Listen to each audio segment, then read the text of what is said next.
ದೇವರಾದ ಯೇಸುಕ್ರಿಸ್ತನ ನಾಮದಲ್ಲಿ ಮತ್ತೊಮ್ಮೆ ಈ ಕಾರ್ಯಕ್ರಮಕ್ಕೆ ನಿಮ್ಮನ್ನು ಬರಮಾಡಿಕೊಳ್ಳುತ್ತೇವೆ. ಕಳೆದ ವಾರ ಈ ಕಾರ್ಯಕ್ರಮವನ್ನು ತರುವುದಕ್ಕೆ ಆಗಲಿಲ್ಲ ಸೇವೆಯ ನಿಮಿತ್ತವಾಗಿ.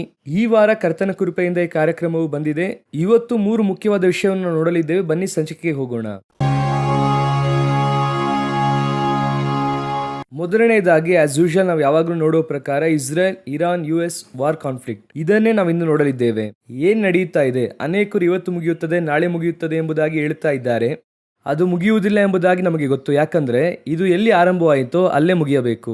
ಉದಾಹರಣೆಗೆ ಯಾತಕ್ಕಾಗಿ ಆರಂಭವಾಯಿತು? ಅಕ್ಟೋಬರ್ 7, 2023 ಅದು ಅಲೆಕ್ಸಾ ಮಾಸ್ಕ್ ಎನ್ನುವಂತಹ ಆ ಬೆಟ್ಟಕ್ಕಾಗಿಯೇ ಆರಂಭವಾಯಿತು. ಆ ಬೆಟ್ಟ ನಮಗೆ ಬೇಕು ಎಂಬುದಾಗಿ. ಸೊ ಆ ಬೆಟ್ಟದ ವಿಷಯ ಅಂತ್ಯ ಕಾಣದೆ ಈ ಒಂದು ಯುದ್ಧ ಅಂತ್ಯ ಕಾಣುವುದಿಲ್ಲ, ಆದರೆ ಎಕ್ಸ್ಪೆಂಡ್ ಆಗಿದೆ, ದೊಡ್ಡದಾಗಿದೆ. ನಡುವೆ ಏನ್ ಹೇಳಿದ್ರು ಅಂದ್ರೆ ಇದು ಮುಕ್ತಾಯಕ್ಕೆ ಬರುತ್ತದೆ, ಇರಾನ್ನೊಂದಿಗೆ ಡೀಲ್ ಮಾಡಿದ್ದೇವೆ ಎಲ್ಲ ಹೇಳಿದ್ರು. ಇವರು ಮಾತಾಡುತ್ತಲೇ ಇದ್ದಾರೆ, ಆದರೆ ಕುವೈತ್ ಏರ್ಪೋರ್ಟ್ ಅನ್ನು ದಾಳಿ ಮಾಡಿದ್ದಾರೆ. ಅದು ಈಗ ನಡೆದಿದೆ. ಮಾತುಕತೆ ನಡೆಯುವಾಗಲೇ US ಹಡಗನ್ನು ತಾಕಿದ್ದಾರೆ. ಸೊ ಒಂದು ಕಡೆ ಮಾತುಕತೆ ಹೋಗುತ್ತಾ ಇದೆ, ಇನ್ನೊಂದು ಕಡೆ ತಾಕುವಿಕೆ ನಡೆದಿದೆ. ಮತ್ತೆ ಹೇಳುತ್ತೇನೆ, ಇದು ಒಂದು ಕಡೆ ಟ್ರಿಗರ್ ಆಗುತ್ತದೆ, ಅದು ದೊಡ್ಡ ಯುದ್ಧವಾಗಿ ಮಾರ್ಪಡುತ್ತದೆ. ಈಗ ಯುದ್ಧವೇ HKL 38-39ನೇ ಯುದ್ಧ. ಈಗ ಯುದ್ಧದಲ್ಲಿ ನಡುವೆ ನೋಡುವುದಾದರೆ ಹಿಜ್ಬುಲ್ಲಾ ಲೆಬನಾನ್ ಸಮಸ್ಯೆಯಲ್ಲಿ ಇಸ್ರೇಲ್ ಬಹಳ ದೊಡ್ಡ ತಾಕುವಿಕೆಯನ್ನು ಮಾಡಿದ್ದಾರೆ. ಅವರ ದೊಡ್ಡ ಕ್ಯಾಸಲ್ ಅಂದ್ರೆ ಕೋಟೆಯನ್ನು ತಾಕಿದ್ದಾರೆ. ಇದರ ಕುರಿತಾಗಿ ಟ್ರಂಪ್ ಇಸ್ರೇಲ್ ಮೇಲೆ ಬಹಳ ಟೆನ್ಷನ್ ಆಗಿದ್ದಾರೆ. ನೀವು ಈ ರೀತಿಯಾಗಿ ಮಾಡಬಾರದು ಎಂಬುದಾಗಿ. ಸೊ ಈಗ ನೀವು ಚೆನ್ನಾಗಿ ಗಮನಿಸುವುದಾದರೆ ಅವರು ನಿಲ್ಲಿಸುವುದಕ್ಕೆ ಹೇಳುತ್ತಾ ಇದ್ದಾರೆ, ಇವರು ನಿಲ್ಲಿಸಲ್ಲ ಅಂತಿದ್ದಾರೆ. ಅಂದ್ರೆ ನೆತನ್ಯಾಹು ಹೇಳುತ್ತಿದ್ದಾರೆ, ನಾನು ನಿಲ್ಲಿಸುವುದಿಲ್ಲ, ಲೆಬನಾನ್ ಸಮಸ್ಯೆ ಮುಗಿಸಿದ ನಂತರವಾಗಿ ನಿಲ್ಲಿಸುತ್ತೇನೆ ಎಂದು. ಲೆಬನಾನ್ ಮೇಲೆ ಕೈ ಹಾಕಿದ್ರೆ ಟರ್ಕಿಯವರು ನಾವು ಒಳಗೆ ಬರುತ್ತೇವೆ ಎಂಬುದಾಗಿ ಹೇಳುತ್ತಿದ್ದಾರೆ. ಅವರು ಇನ್ನೂ ಬಂದಿಲ್ಲ ಆದ್ರೆ ಹೇಳುತ್ತಿದ್ದಾರೆ. ಈ ರೀತಿಯಾಗಿ ಲೋಕಾದ್ಯಂತ ಈ ಒಂದು ವಿಷಯವನ್ನು ಬೇಸ್ ಮಾಡಿಯೇ ಕೇಂದ್ರವಾಗಿ ಎಲ್ಲಾ ವಿಷಯ ನಡೆಯುತ್ತಾ ಇದೆ. ಒಂದು ಹಂತದಲ್ಲಿ ಖಂಡಿತವಾಗಿ ಟ್ರಿಗರ್ ಆಗುತ್ತದೆ. ಟ್ರಿಗರ್ ಆಗಿ ಇದು 3ನೇ ಮಹಾಯುದ್ಧವಾಗಿ ಸ್ಫೋಟವಾಗುತ್ತದೆ, ಮುಂದಿನ ಹಂತವನ್ನು ತಲುಪುತ್ತದೆ. ಇದರ ಬಹಳ ಮುಖ್ಯವಾದಂತಹ ಮುಂದಿನ ಹಂತವೇ ನಾವು ನೋಡಿದಂತಹ ಬರಗಾಲ. ಅಂದ್ರೆ oil price, straight of Hormuz ಈಗ ತೆರೆಯುತ್ತಾರೆ, ಅವರು ತೆರೆಯುತ್ತಾರೆ, ನಾಳೆ ತೆರೆಯುತ್ತಾರೆ ಎಂಬುದಾಗಿ ಹೇಳುತ್ತಲೇ ಇದ್ದಾರೆ. ಲೋಕ ಬಹಳ ಮುಖ್ಯವಾದ ಕ್ರೈಸಿಸ್ಗೆ ಹೋಗುತ್ತಾ ಇದೆ. ಬರಗಾಲ ತಲೆ ಎತ್ತಿ ನಿಂತಿದೆ. ಆದರೆ ಈ ಬರಗಾಲ ಯುದ್ಧದ ಪರಿಣಾಮವಾಗಿ ಉಂಟಾಯಿತು ಎಂಬುದಾಗಿ ನೋಡಲಾಗುತ್ತಿದೆ. ಪ್ರಕಟಣೆಯ ಪುಸ್ತಕ 6:8ರಲ್ಲಿ ಕತ್ತಿಯಿಂದಲೂ ಕ್ಷಾಮದಿಂದಲೂ ಒಂದರ ನಂತರ ಒಂದು ಬರುತ್ತದೆ. ಆದರೆ ಈ ಒಂದು ಕ್ಷಾಮಕ್ಕೂ ಇನ್ನೊಂದು ಕ್ಷಾಮ ಬರುತ್ತದೆ ಎಂಬುದಾಗಿ UN ಅವರು ಅನೌನ್ಸ್ ಮಾಡಿದ್ದಾರೆ. ಲೋಕಾದ್ಯಂತ ಇರುವಂತಹ ಎಲ್ಲಾ ವಿಜ್ಞಾನಿಗಳು, ತಜ್ಞರು ಹೇಳಿದ್ದಾರೆ. ಅದೇನೆಂಬುದಾಗಿ ನಾವು ಮುಂದೆ ನೋಡೋಣ. ಎಲ್ಲರೂ ಕೂಡ ಬಹಳ ಮುಖ್ಯವಾಗಿ ಒಂದು ಸುದ್ದಿಯನ್ನು ಎಲ್ಲಾ ಚಾನೆಲ್ಸ್ ಅಲ್ಲೂ ನೋಡ್ತಾ ಇದ್ದೀರಾ. ಅದೇನೆಂದರೆ ಎಲ್ ನೀನೋ. ಇದರ ಕುರಿತಾಗಿರುವಂತಹ ವಿವರಣೆಗಳನ್ನು ಎಲ್ಲಾ ತಜ್ಞರು ಹಾಗೂ ಸಂಶೋಧಕರು ಕೊಡುತ್ತಾ ಇದ್ದಾರೆ. ಒಂದು ವೇಳೆ ದೇವ ಮಕ್ಕಳಿಗೆ ಗೊತ್ತಿಲ್ಲದೇ ಇರುವವರಿಗೆ ಹೇಳುತ್ತಿದ್ದೇನೆ, ಇದು ಪೆಸಿಫಿಕ್ ಓಷನ್ನ ಮೇಲ್ಭಾಗದಲ್ಲಿ ಉಂಟಾಗುವಂತಹ ಉಷ್ಣತೆಯ ಬದಲಾವಣೆ. ಅಡಿಭಾಗದಲ್ಲಿ ಆ ರೀತಿಯಾಗಿ ಆಗುತ್ತದೆ. ಅದರ ಪರಿಣಾಮ ಏನಾಗಿರುತ್ತದೆ ಎಂದು ಕೇಳುವುದಾದರೆ, ಲೋಕಾದ್ಯಂತ ಒಂದು ಕಡೆ ಬಿಸಿಲಿನ ತಾಪಮಾನ ಎಲ್ಲೆಡೆ ಜಾಸ್ತಿ ಆಗಿರುತ್ತದೆ, ಇನ್ನೊಂದು ಕಡೆ ದೊಡ್ಡ ಪ್ರವಾಹ ಉಂಟಾಗುತ್ತದೆ. ಲೋಕಾದ್ಯಂತ ಇನ್ನೊಂದು ಕಡೆ ಪ್ರವಾಹ ಅಧಿಕವಾಗುತ್ತದೆ. ಈ ರೀತಿಯಾಗಿ ಏರ್ಪಡುವುದಕ್ಕೆ ಅವಕಾಶ ಇದೆ ಎಂದು ಹೇಳುತ್ತಾರೆ. ಇದುವರೆಗೂ ಬಂದದರಲ್ಲಿಯೇ ದಿ ವರ್ಸ್ಟ್ ಸಿನಾರಿಯೋ ಯಾವಾಗ ಆಯಿತು ಎಂಬುದಾಗಿ ಕೇಳುವುದಾದರೆ 1876ರಲ್ಲಿ. ಆಗಲೇ ಲೋಕದ ಜನಸಂಖ್ಯೆಯಲ್ಲಿ, ಅಂದು ಇದ್ದಂತಹ ಜನರ ಜನಸಂಖ್ಯೆಯಲ್ಲಿ 50 ಮಿಲಿಯನ್ ಅಂದ್ರೆ 5 ಕೋಟಿ ಜನರು ಸತ್ತು ಹೋದರೆಂಬುದಾಗಿ ನೋಡುತ್ತೇವೆ. ಅವತ್ತು ಇದ್ದಂತಹ ಜನಸಂಖ್ಯೆ ಎಷ್ಟಂದ್ರೆ ಲೋಕಾದ್ಯಂತ 140 ಕೋಟಿ. ಇಡೀ ಲೋಕದಲ್ಲಿಯೇ ಪಾಪ್ಯುಲೇಷನ್ 1.3 ಇಂದ 1.4 ಬಿಲಿಯನ್ ಇತ್ತು. 130ರಿಂದ 140 ಕೋಟಿ. ಇದರಲ್ಲಿಯೇ ಹೆಚ್ಚು ಕಮ್ಮಿ 3ರಿಂದ 5 ಕೋಟಿ ಜನರವರೆಗೂ ಸತ್ತಿದ್ದಾರೆ. ಇದು ಏನು ಮಾಡುತ್ತದೆ ಎಂದು ಕೇಳುವುದಾದರೆ, ತಾಪಮಾನದಲ್ಲಿ ಬದಲಾವಣೆ ಉಂಟು ಮಾಡುತ್ತದೆ, ಋತು ಬದಲಾವಣೆ ಆಗುತ್ತದೆ, ಉಷ್ಣತೆ ಜಾಸ್ತಿ ಆಗುತ್ತದೆ, ವ್ಯವಸಾಯ ಕಷ್ಟವಾಗುತ್ತದೆ, ಮಳೆ ಇರುವುದಿಲ್ಲ, ಅದರ ಕ್ಷಾಮ, ಆಹಾರದ ಕ್ಷಾಮ ಉಚ್ಚಘಟ್ಟ ತಲುಪುತ್ತದೆ. ಅದು ಇಂಡಿಯಾದಲ್ಲಿ ಬಹಳ ದೊಡ್ಡ ತಾಕುವಿಕೆಯನ್ನು ಉಂಟು ಮಾಡಿತು. ಅಷ್ಟು ಮಾತ್ರವಲ್ಲದೆ ತಮಿಳುನಾಡಲ್ಲಿ ದೊಡ್ಡ ತಾಕುವಿಕೆ ಉಂಟು ಮಾಡಿತು ಎಂಬುದಾಗಿ ನಾವು ನೋಡುತ್ತೇವೆ.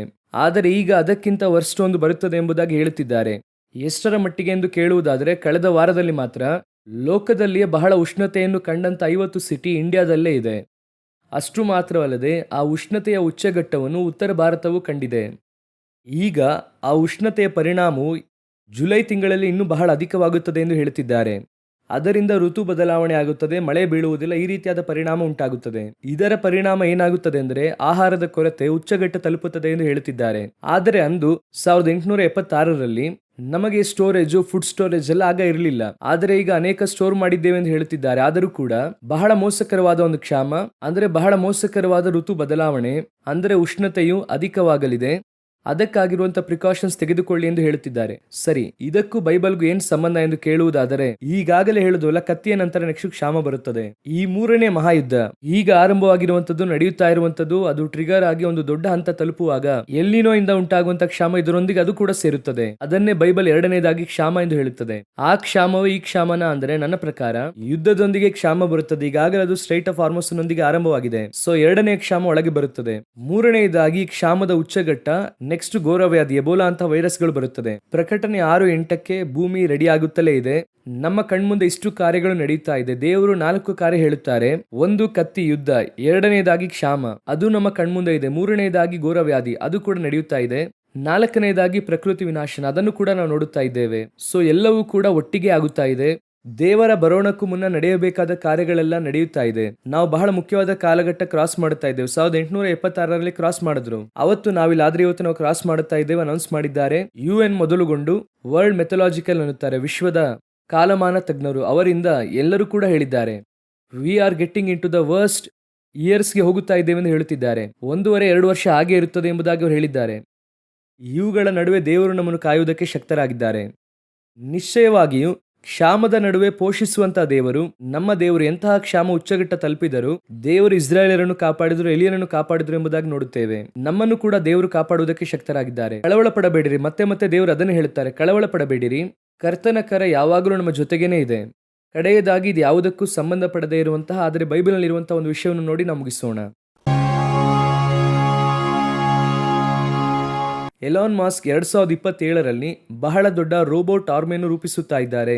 ಆಪ್ಟಿಮಸ್ ಎಂಬುದಾಗಿ ಹೇಳುವಂತ ದೊಡ್ಡ ರೋಬೋಟ್ ಸೈನ್ಯವನ್ನು ರೂಪಿಸುತ್ತಾ ಇದ್ದಾರೆ. ಈ ಆರ್ಮಿಯಲ್ಲಿ ಅವರು ಏನ್ ಹೇಳಿದ್ದಾರೆ ಅಂದ್ರೆ, ಹೆಚ್ಚು ಕಮ್ಮಿ 5 ಲಕ್ಷವನ್ನು ನಾವು ರೂಪಿಸುತ್ತೇವೆ. ನೆಕ್ಸ್ಟ್ ಮಿಲಿಯನ್ಸ್ ಗಟ್ಲೆ, ಅಂದ್ರೆ ಇನ್ನು ಮುಂದೆ ಆರ್ಮಿ ಅಂದ್ರೆ ರೋಬೋಟ್ಸ್ ಎಂಬುದಾಗಿ, ರೋಬೋಟ್ ಆರ್ಮಿನೇ ಎಂಬುದಾಗಿ ರೂಪಿಸುತ್ತಾ ಇದ್ದಾರೆ. ಯೋವೇಲನ ಪುಸ್ತಕ 2ನೇ ಅಧ್ಯಾಯ 2ನೇ ವಾಕ್ಯದಿಂದ 14ನೇ ವಾಕ್ಯದವರೆಗೂ ಒಂದು ಆರ್ಮಿಯ ಕುರಿತಾಗಿ ಬೈಬಲ್ ಹೇಳುತ್ತದೆ. ಇದರ ಕುರಿತಾಗಿ ನಾವು ಅನೇಕ ದಿವಸದಿಂದ ಹೇಳುತ್ತಿದ್ದೇವೆ. AI ಟೆಕ್ನಾಲಜಿ ಎಂಬುದಾಗಿ ನಾವು ಹೇಳುತ್ತಾ ಇರುವಂತದ್ದನ್ನು ಪ್ರಾಫಿಟಿಕಲ್ ಆಗಿ ಜೋಯಲ್ ನೋಡಿರುತ್ತಾರೆ. ಅಲ್ಲಿ ಯೋವೇಲನು ದರ್ಶನವಾಗಿ ನೋಡುತ್ತಾರೆ. ನೀವು ಅಲ್ಲಿ ನೋಡಿರಿ, ಆ ಆರ್ಮಿ ಏನೇನೆಲ್ಲ ಕೆಲಸ ಮಾಡುತ್ತದೆ, ಹೇಗೆ ಒಳಗೆ ನುಗ್ಗುತ್ತದೆ, ಜನರು ಹೇಗೆ ಅದರ ಮುಂದೆ ಭಯಪಡುತ್ತಾರೆ, ಇದೆಲ್ಲದರ ಕುರಿತಾಗಿ ಅಲ್ಲಿ ಇರುತ್ತದೆ. ಈಗ ಅಂತಹ ಆರ್ಮಿ ರೂಪಿಸಲ್ಪಡುತ್ತಾ ಇದೆ. ಈಗಾಗಲೇ ಚೀನಾ ಆ ರೀತಿಯಾಗಿ ಮಾಡಿದೆ, ಅನೇಕ ದೇಶಗಳು ಮಾಡಿದೆ. UK ಈಗಾಗಲೇ ನಾನು ಹೇಳುತ್ತಾ ಇರುವಂತದ್ದು 2-3 ವರ್ಷದ ಹಿಂದೆನೆ ಅವರು ರೋಬೋಟ್ ಆರ್ಮಿ ಮಾಡುತ್ತೇವೆ ಎಂಬುದಾಗಿ ಮಾತನಾಡಿದ್ದರು. ಈಗ ಎಲಾನ್ ಮಾಸ್ಕ್ 2027 ಅಂದ್ರೆ ಇನ್ನು ಒಂದೇ ಒಂದು ವರ್ಷದಲ್ಲಿ 5 ಲಕ್ಷ ರೋಬೋಟ್ ಇರುವಂತಹ ಒಂದು ಸೈನ್ಯವನ್ನು ರೂಪಿಸುತ್ತೇನೆ ಎಂಬುದಾಗಿ ಹೇಳುತ್ತಿದ್ದಾರೆ. ಸೊ ಸತ್ಯವೇದದಲ್ಲಿ ಹೇಳಲ್ಪಟ್ಟಂತ ಕಡೆಯ ಕಾಲದ ಗುರುತುಗಳು ಯಾಕೆ ಯೋವೇಲದಲ್ಲಿ ಅದು ಹೇಳಲ್ಪಟ್ಟಿದೆ ಎಂದು ನೋಡುವುದಾದರೆ, ಈ ಆರ್ಮಿಯ ಕುರಿತಾಗಿ ಹೇಳಿ ಮುಗಿಸುವಾಗಲೇ 16ನೇ ವಾಕ್ಯದಲ್ಲಿ ಎತ್ತಲ್ಪಡುವಿಕೆ ಕುರಿತಾಗಿ ಹೇಳುತ್ತಾರೆ. ವಧುವರರು ತಮ್ಮ ಕಲ್ಯಾಣ ಗೃಹದಿಂದ ಹೊರಟು ಬರಲಿ. ಈ ಆರ್ಮಿ ಏನು ಮಾಡಿ ಮುಗಿಸುತ್ತದೋ ಅದು ಮುಗಿಸುವಾಗ ಈ ಕಾರ್ಯ ನಡೆಯುತ್ತದೆ ಎಂಬುದಾಗಿ ಹೇಳಿದ್ದಾರೆ. ನಮ್ಮ ಕಣ್ಮುಂದೆ ಈ ಆರ್ಮಿಯ ಕಾರ್ಯ ನಡೆಯುತ್ತಾ ಇದೆ. ಅದರ ನಂತರ ಬರೋಣ ಬರುತ್ತದೆ, ದೇವರು ನಮ್ಮನ್ನು ಕೊಂಡೊಯ್ಯುವಂತ ಕಾರ್ಯವೂ ಬರುತ್ತದೆ. ಇಷ್ಟೆಲ್ಲ ನಡೆಯುತ್ತಾ ಇರುವಾಗ ಒಂದು ಗುಂಪು ಜನರು ಹೇಳುತ್ತಾರೆ, ಅದೆಲ್ಲ ನಡೆಯುವುದಿಲ್ಲ, ದೇವರ ಬರೋಣ ಸಂಭವಿಸುವುದಿಲ್ಲ ಎಂದು. ದೇವರು ಈಗ ಬರುವುದಿಲ್ಲ, ಇನ್ನು ಎಷ್ಟೋ ಇದೆ ಎಂದು ಹೇಳುತ್ತಿರುತ್ತಾರೆ. ಹೇಳೋರು ಹೇಳುತ್ತಾ ಇರಲಿ. ಬಾಗಿಲಿನ ಬಳಿ ನಿಂತು ಕದ ತಟ್ಟುತ್ತಾ ಇದ್ದಾರೆ. ಇನ್ನು ಸಮಯ ಖಂಡಿತವಾಗಿಯೂ ಇಲ್ಲ. ಅತಿ ಶೀಘ್ರದಲ್ಲಿ ದೇವರು ಬರುತ್ತಾರೆ. ಬರುವ ತನಕ ನಮ್ಮನ್ನು ಭದ್ರವಾಗಿ ನೋಡಿಕೊಳ್ಳುತ್ತಾರೆ. ದೇವರ ಚಿತ್ತವಿದ್ದರೆ ಬರೋಣ, ತಡವಾದರೆ ಇನ್ನೊಂದು ಸಂಚಿಕೆಯಲ್ಲಿ ನಿಮ್ಮನ್ನು ಸಂಧಿಸುತ್ತೇವೆ. God bless you.